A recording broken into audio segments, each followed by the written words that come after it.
Welcome to LC Screen Talk. My name is Larry, and this is my review of Trolls.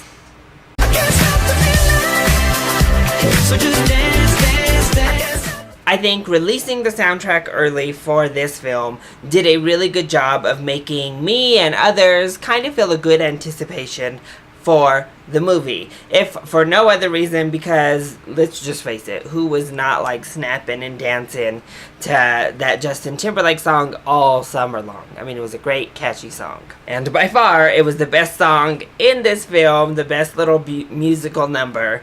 And there are a lot of musical numbers here, and unfortunately it all came out feeling like the typical pop culture throw up Dreamworks likes to put out. But let's go ahead and just kind of get the positives out of the way first. I think that the voice work from both Anna Kendrick and Justin Timberlake was nice. And actually across the board, the vocal work was done well. A lot of people had really small parts, but they added a lot to the film through their vocal work. And I think that everybody really did a good job at just kind of capturing their little character, no matter how small their role was, and doing a good job.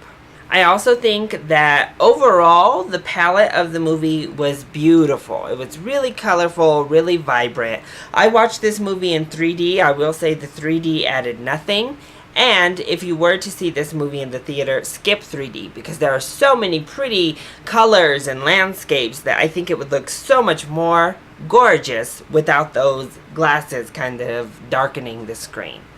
But the animation itself, done very, very well. And of course, there's a nice message about happiness and finding that happiness, and some great visualization of getting your happiness back. And while I think it's a little bit of an overgeneralization of what happiness is and how easy it is to just be happy and it being a mindset, I think that's not necessarily the truth for a lot of people dealing with actual mood and mental disorders. It is a nice little message about finding your inner happiness and not letting something dictate when you can be happy. But past that, this movie is kind of like colorful throw up. First of all, the Dreamworks formula is in full effect here. Instead of actual wit and actual humor and actual story with good dialogue, the movie favors just throwing in a song that may or may not actually relate to what's happening, or a song that, hey, just has a word we like, or just has a word to describe the situation going on. Regardless of the other words, let's put it here and make it work, shall we? And the covers overall are fine. I didn't really have too big of a problem with the covers themselves.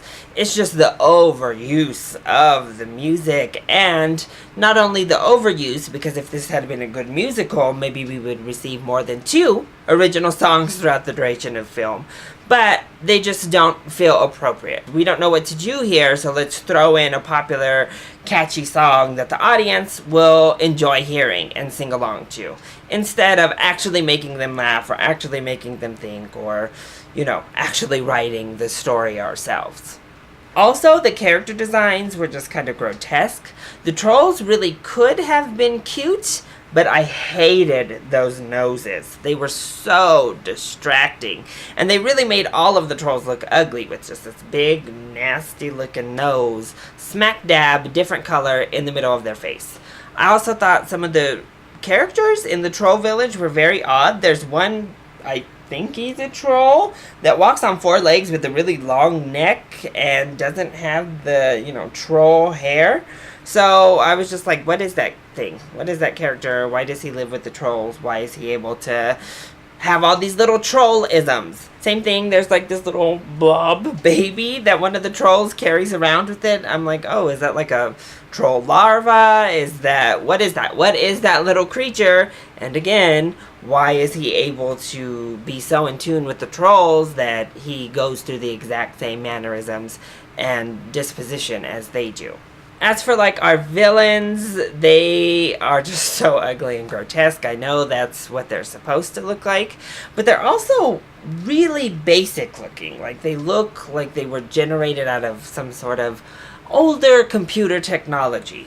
they didn't have a lot of nuance. They felt very flat, very one-dimensional. They weren't able to express very well. And that goes for the Trolls as well. Like, the expression work in the animation is not done nearly as well as like the background, the scenery, the colors. Also, there's plenty of just little ridiculous one-liners that you're like, oh my gosh, like, you know, farting out glitter, like just nonsense throwaway jokes like that. And there's not much actual good humor to make those tolerable. And again, like most DreamWorks movie, it just feels like it has ADHD. It's just all over the place, jumping from style to different kind of tone to different kind of this. Just, we're all over the place throughout the entire film. So overall, I think if you have really small kids, the bright colors and really frenetic energy will be enough for them to have a nice time. But older kids, I think, are going to get bored with this movie because adults need a little bit more than songs that they recognize set to bright colors and farting glitter to keep us entertained. So I think Trolls is worth a rental if you have a small child. Otherwise, adults, you can just skip over this one. It's not meant for you. It's not a sophisticated animated feature that Pixar has made us require. So, that has been my review of Trolls. I hope you enjoyed it. If you did, go ahead, click like down below, and subscribe to the channel so you are always up to date on our latest videos. Also, join in on the discussion. Are you excited to see Trolls? Have you already seen it? And what was your favorite 80s toy? Let me know either in the comment section down below or hit me up on Twitter. I love you all so much for your support. Mwah. Thank you for watching, and I'll see you next time. Bye!